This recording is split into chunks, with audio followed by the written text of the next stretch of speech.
Hey everyone, and welcome to our first of our economics lectures. Well, I say economics lectures, then I'm immediately concerned that I'm going to scare people because they're like, I didn't know this was a class about economics. It's not an economics lecture. It's a lecture, if you want to put it in those terms, about political economy, which is kind of a different subject. It's about how politics and economics intersect, and it's about some of the global issues arising from that intersection. But it's interesting as well because it's usually, we get into these topics at the end of the semester, so it means we've already come quite far.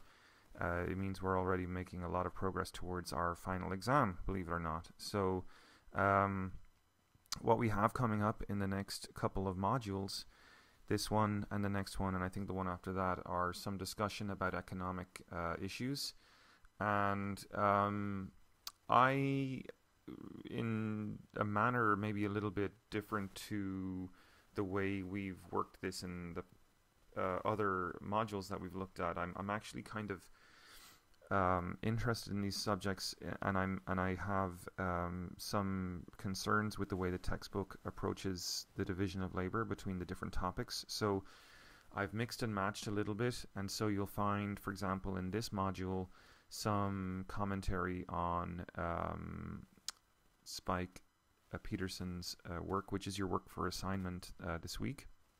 And then I also have some commentary on Paul Kamak's chapter, which is the assigned chapter for the next module. So what are we going to look at today then? Well, I want to spend my time talking about some of the things that Spike Peterson talks about, but my concern with the Spike Peterson chapter is that it doesn't fully give you enough background on some of the key historical developments that led to the emergence of what we're calling neoliberalism. Now, she does a great job telling us what neoliberalism is. She does a great job telling us especially what the human implications of neoliberalism are.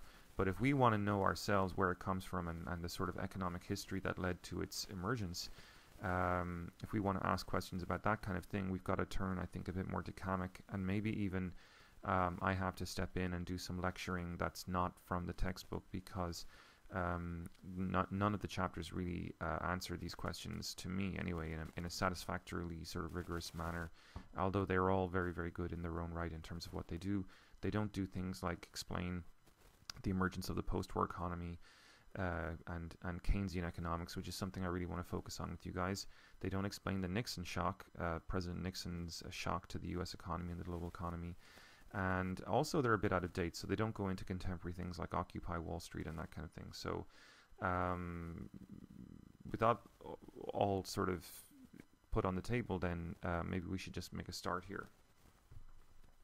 So in this slide, we just introduce ourselves to the idea of international political economy. And very briefly, all we need to know really is that I.P.E. is the study of the relationship between politics and economics, as you see here in the slide. One of the points we try to raise is that it's important to study the relationship between politics and economics because it disabuses us of one very, very important cliche that many people seem to fall afoul of, and that is this idea that somehow the state and the market are opposed to each other. You hear this on Glenn Beck all the time. He says, oh my God, if the state's involved, it's socialism. Well, that's not exactly fair because, in fact, the state is involved even in the most capitalistic of marketplace operations or configurations. The state is right there. It has to be there, you see, because there are all kinds of rules and laws to be enforced in order to make the marketplace work. And so this opposition between the state and the market is actually quite complex. Even in a free market, there are these norms and institutions at work. Just think for a minute about how, for example, if you wanted to record a music album in the United States and put it on the market here in the United States, but somebody was to get a hold of it and put it on the internet in India, what sort of protection would you have against people in India downloading your music for free? Well, one of the things that's been going on right now through the development of international institutions is the elaboration of what we call global copyright law, which actually allows you some protection there as an American citizen or an Irish citizen against people copying your work in Australia or Japan or New Zealand or whatever, right? So you have the same equal protection through those international laws as you do here just domestically in the United States. One of the people that has understood this sort of need of the state, a need of the market, excuse me, for a state in some shape or form is, of course, the man in the photograph here, and that's John Maynard Keynes, who we'll actually be talking a little bit about in the course of this lecture. And the point, though, really is just to sort of emphasize that if we want to understand what I.P.E. is, we have to make sure that we understand that the state plays a very important role in it. I wanted to start by going to Spike Peterson's work where she talks about a kind of what I regard to be a kind of a prehistory of today's global economy. She gives us in just a couple of pages of sort of a snapshot overview of a lot of the things that have been going on over the millennia, over the last millennia in terms of the development of a global economy. So that's kind of interesting for us. She talks about the barter economy, of course, where exchange was kind of primitive, and people here didn't really think about the market as a thing separate to the rest of human life. They just swapped things they needed with each other in order to help them get by. And so exchange was very local. There weren't faraway markets that you'd bring your goods to, because you didn't really have the technology to transport large amounts of stuff, and the stuff would also be quite perishable. So really this was just kind of local exchange, and part, as she says, it was all part of reproducing everyday life. Now, of course, economics today is still part of reproducing everyday life, but we do it on such a vast scale and with huge complexity and interdependency in our economic chains.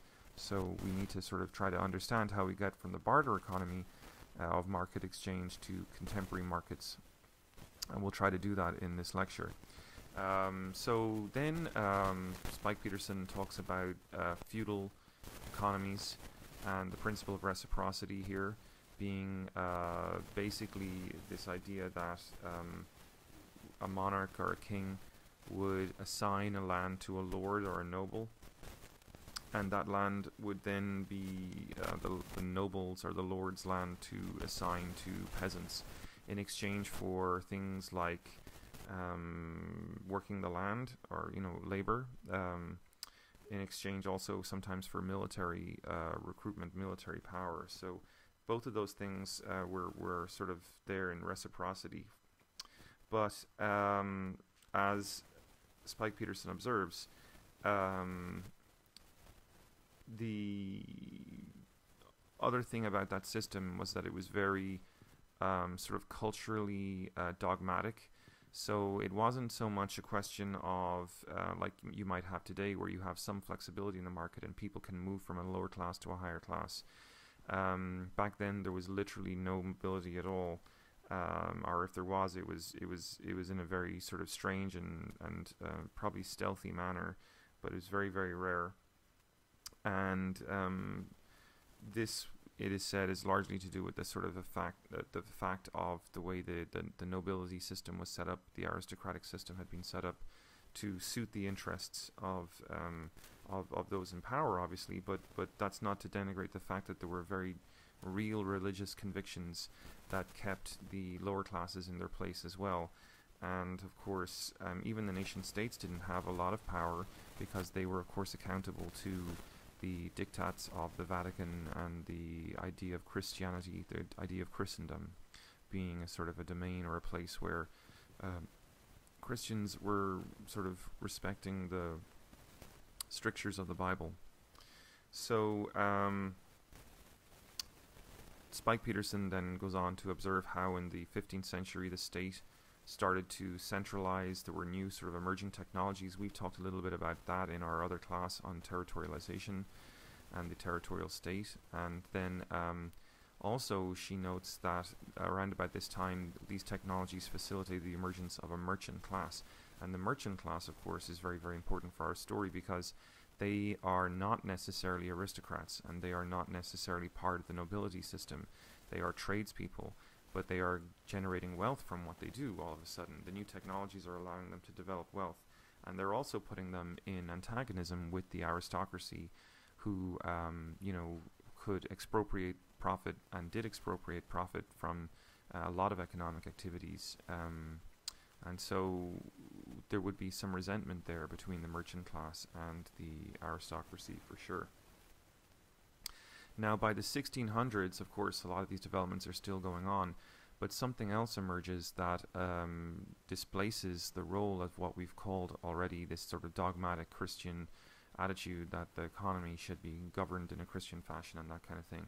And what we're calling this is rationalist thinking, or, well, I guess we could say the Enlightenment or the emergence of science as well would be another way of putting it. And what this means is that human beings are becoming more maybe educated and aware of their own power in the world, and they're starting to understand that not everything needs to be explained through the perspective of the church, or the perspective of the church's teachings. That maybe there are scientific explanations for a lot of things, so we've already discovered America, we've already discovered that the world is round, and this kind of thing. It's all sort of turning the European order on its head. So what does this mean then for the way people are thinking about, for example, the way that merchant class that we were talking about a minute ago might be thinking about its relationship to political power? So we've just been saying about how the merchant class, through rationalist thinking, might have, changed its attitude towards the church. It's seeing the advances of science. It's seeing that perhaps the experience of faith is a more personal thing, and that it doesn't necessarily say in the Bible that you have to have an entire country configured in and around religious teaching. That you can have a personal relationship with God, that kind of thing. So there's definitely a bit of separation of church and state going on here in people's attitudes, and those changes in attitudes are going to be reflected in the way political life is run as well, because you see, for example, a lot of questioning of the monarchy in and around that time. And so we can say that this is the birth of mercantilism, the birth of an era where the mercantilist class becomes empowered. And they start to think very differently about the state. They're kind of more nationalistic or patriotic, if you will, about the state. They want to see the state thrive and survive. The monarchy is, of course, still there, but it's there more as a sort of a constitutional monarchy, I guess you could say, or that's starting to emerge in some states. In other states, like France, of course, they completely get rid of it altogether. So there's something like that to consider. But what's really remarkable is how a lot of these mercantilist countries are starting to think about their relationship to the world. Of course, I'm juxtaposing different time frames here. We haven't quite reached the French Revolution yet if we're still talking about mercantilism, but it's part of the same conversation. But really, mercantilism, the evidence of mercantilism emerges with the arrival of the Spanish and Portuguese empires through the Dutch and the British trading empires as well. The interesting thing is that these countries, as the historian Michel Foucault reminds us, and this is not in your textbook, but he reminds us that the nation states of these mercantilist powers came to rethink their understanding of what the economy was, right? The marketplace specifically, Foucault says, as a concept, became re-understood then as something you've kind of got to leave alone. This is where the French word laissez-faire comes from. We still use that word in English today, laissez-faire economics, we say, which is like, let the market be alone. Don't let the state intrude too much into the marketplace, because you'll interfere with the natural dynamics and tendencies within the market towards prosperity. And so this is sort of the era that's starting to emerge here of classical liberalism, which is this idea, from an economic perspective at least, that you should let the market be alone. And people that we associate with this movement include Adam Smith and David Ricardo, who are people we'll be talking about again in the course of these lectures.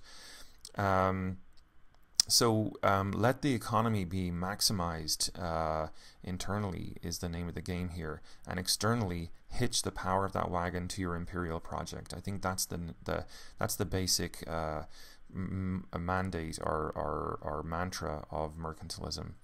And then you have, in the 1800s, you have industrialization, which changes the game a little bit again, because instead of having the merchant class in power, you have the industrialized classes in power.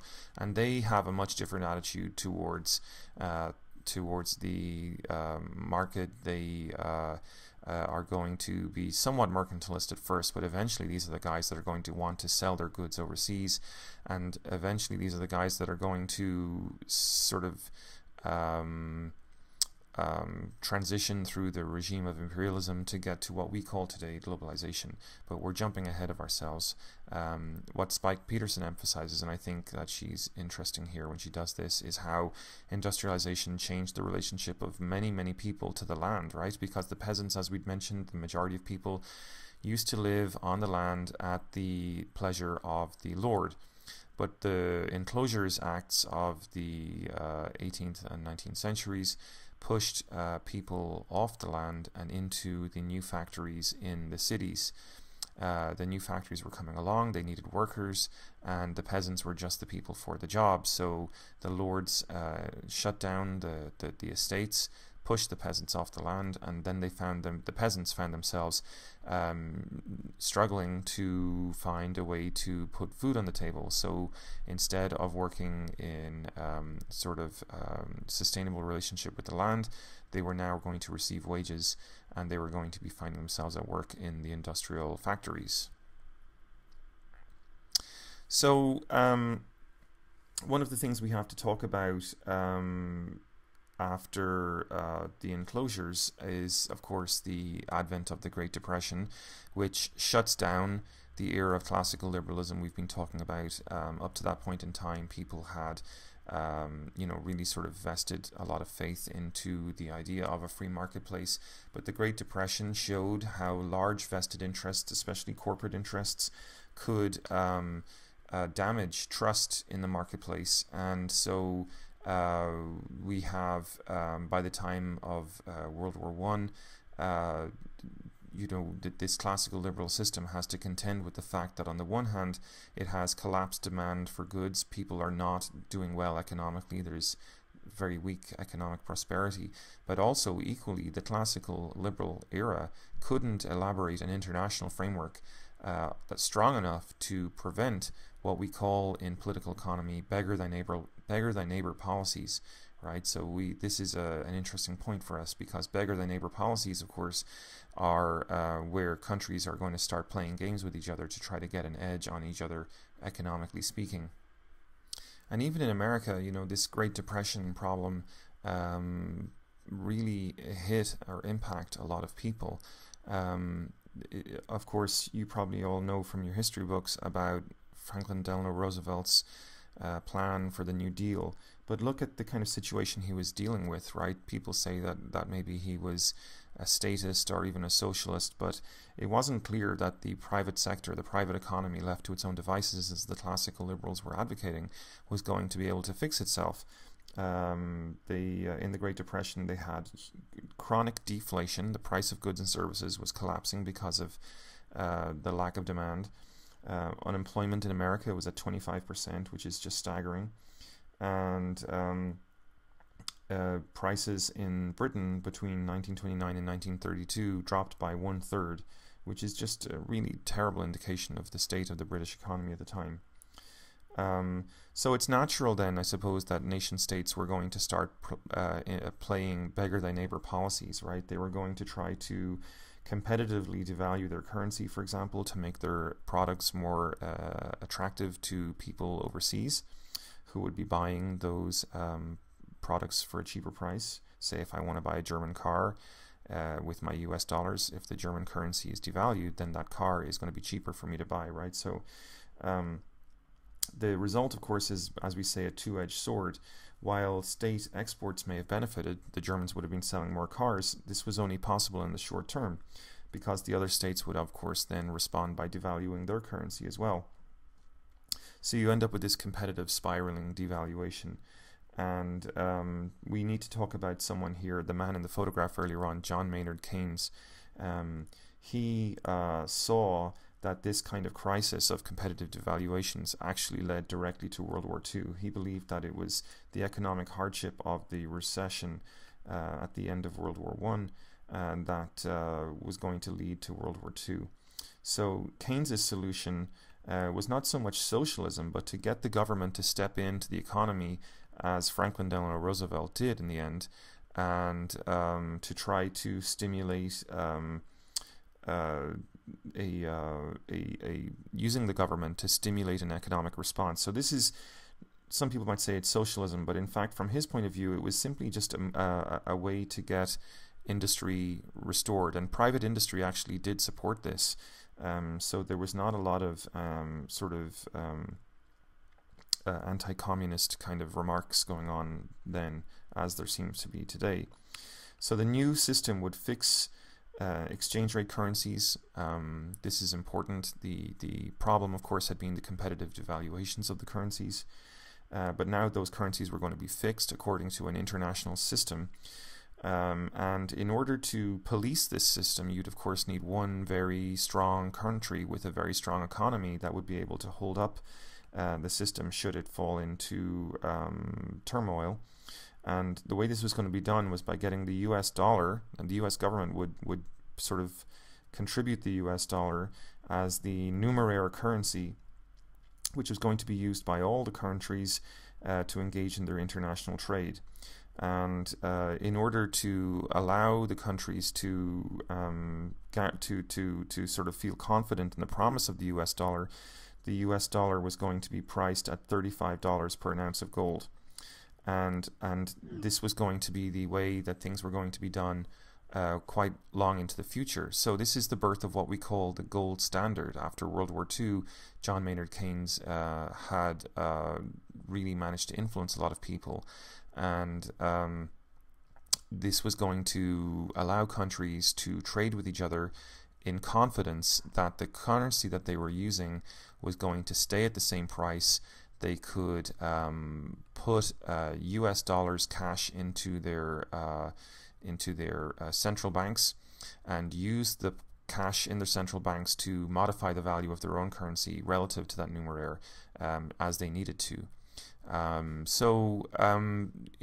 Many people say that in fact this move towards the gold standard was the key turning point in turning the world economy around after the two great wars, after the Great Depression, and that this system actually was able to produce about 30 years of tremendous prosperity all around the world, and that if it hadn't been for the US dollar as serving as the numeraire at the time, then none of that would have been possible.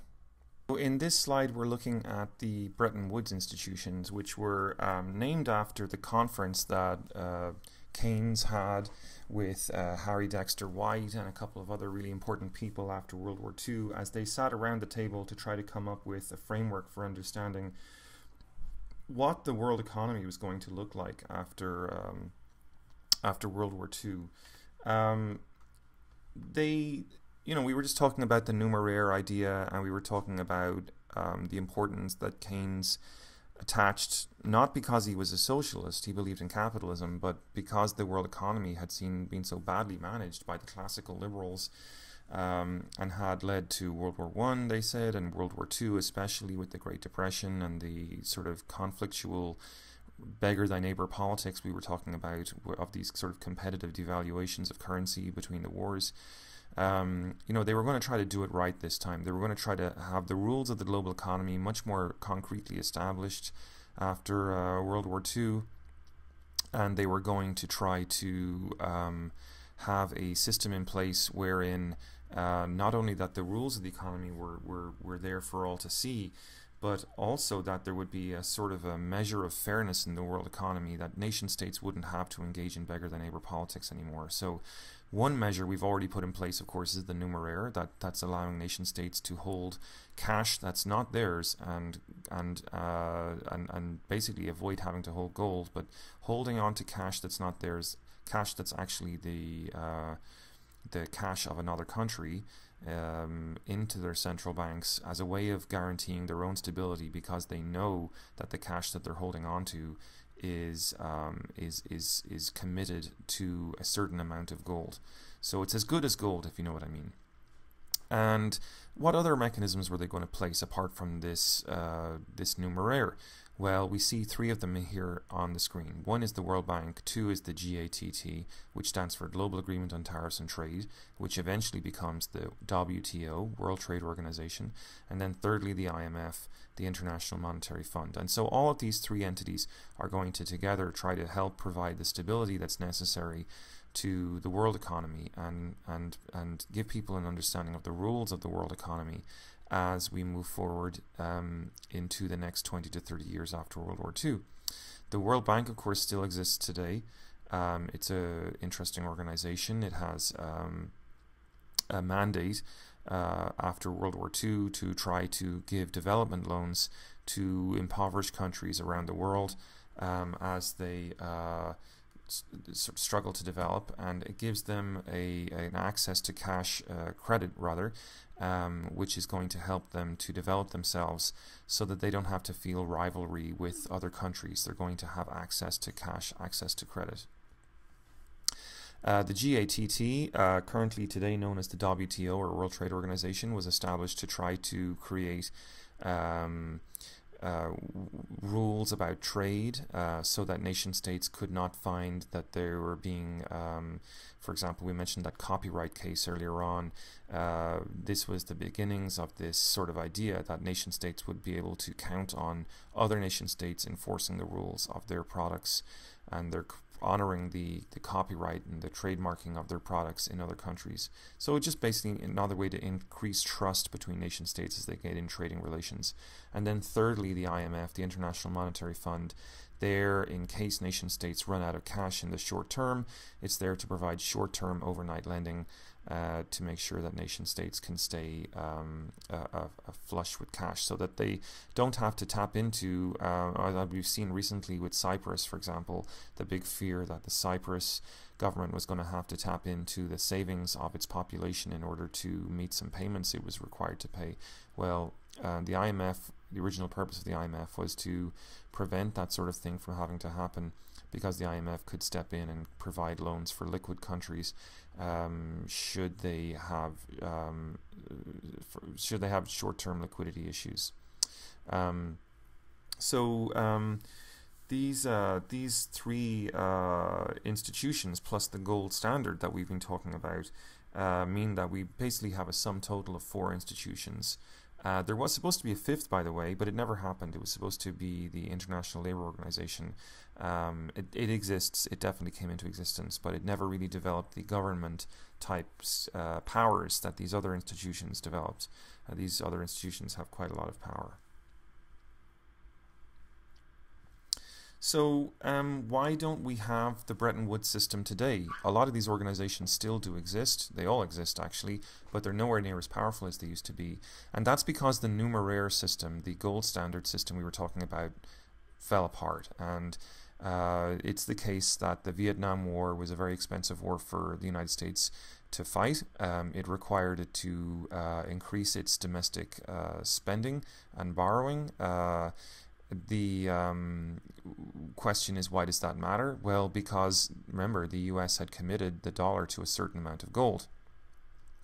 And if the US is going to start printing money, then does it have enough gold in its central bank to support each dollar? In other words, is the dollar still going to be as good as gold? Does each paper dollar bill represent a certain amount of gold which is plausibly located in the US Treasury?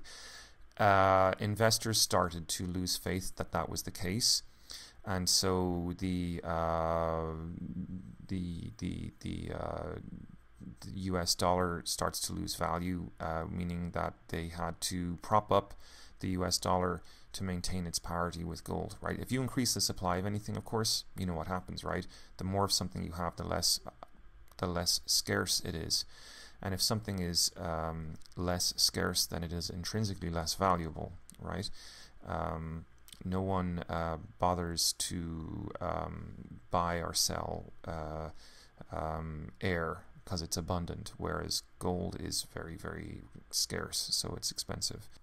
So the thing you need to understand here is that as the value of the US dollar started to drop, people began to lose their nerve about the whole numeraire system was based on the idea that you could hold your as good as gold dollars in your bank in Indonesia, or your central bank in Australia or Ireland or Japan or wherever, and that it would be worth so much money in gold, and you could use that good as gold cash to trade, as opposed to holding on to a whole myriad set of currencies, the value of which was constantly going up and down.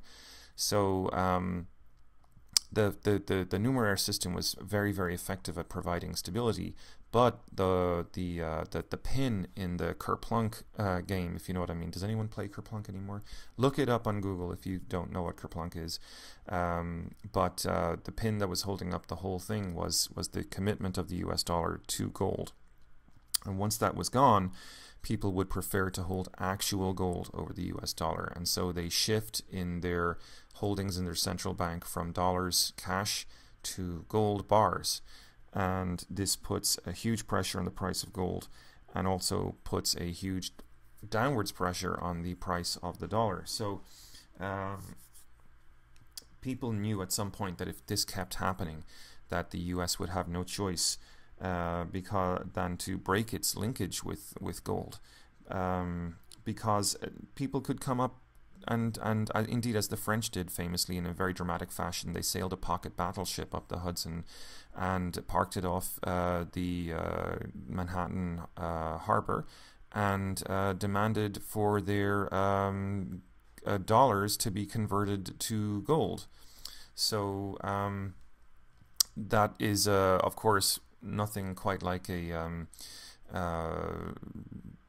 a bit of drama to herald the end of an era, but it was just a little bit of theater that the French pulled off to try to make the point, I guess, that if the US was going to try to have its cake and eat it too, if it was going to try to fund the Vietnam War through printing money and at the same time maintain the numeraire, then it needed to check its priorities. So, of course, Nixon says we can't do that, and so they finally overnight decide to drop the linkage, and of course it leads to panic. Nations like West Germany left the Bretton Woods system by 1971, and the United States dollar, because people weren't holding it in their central banks anymore, dropped by 7.5% on a global exchange rate basis. So that really just gives you an impression of how important this commitment to gold of the US dollar was for the global economy. And of course, the risk, right? What's the risk? The risk is that if you lose the dollar, then you might end up going back to beggar thy neighbor politics. And that's what you don't want to see happening, but that's what many people believe did happen. So now that the US is revealed to the world as being weak, what's the next step? Well, we have a series of oil shocks, we have stagflation, and we have a debt crisis.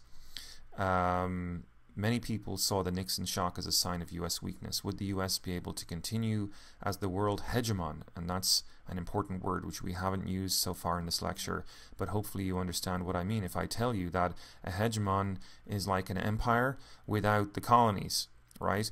A hegemon is a power that exerts tremendous influence over the governments of the rest of the world, but doesn't own them or doesn't sort of directly intrude upon their affairs. So the US saw itself as an economic hegemon of the world, and it was going to lose this status perhaps after leaving the gold standard. So if you want to think about the term hegemon as a world policeman, that's fine by me. But now that the US was not playing by the rules, what happens when the police don't play by the rules? There's a loss of trust in the police, right? So the question is the global institutional arrangement going to start falling apart? And actually, I'll give you the end of the story. It doesn't, or it doesn't fully. Surprisingly, even though the US hegemon is not there, a horizontally organized framework. See, the US had sort of asserted itself vertically over the whole institutional framework. But if the countries of the world were going to be able to continue to coordinate their economic management together, then you don't need verticality because they're doing it horizontally instead. So the question is that going to happen? Two important events are really going to test the mettle of the world to survive this post-US hegemony scenario. One is that OPEC and oil prices go up, and we have this oil shock in 1973. And the result, of course, is stagflation. The US economy is not growing at home, but it's importing inflation, right? So you have inflation not because of a booming economy at home. The economy at home is stagnant, but you have your primary imports, your oil, etc., becoming very, very expensive because OPEC are getting their act together and starting to collaborate with each other to take advantage of the new situation. So clearly it is testing the post-hegemonic situation.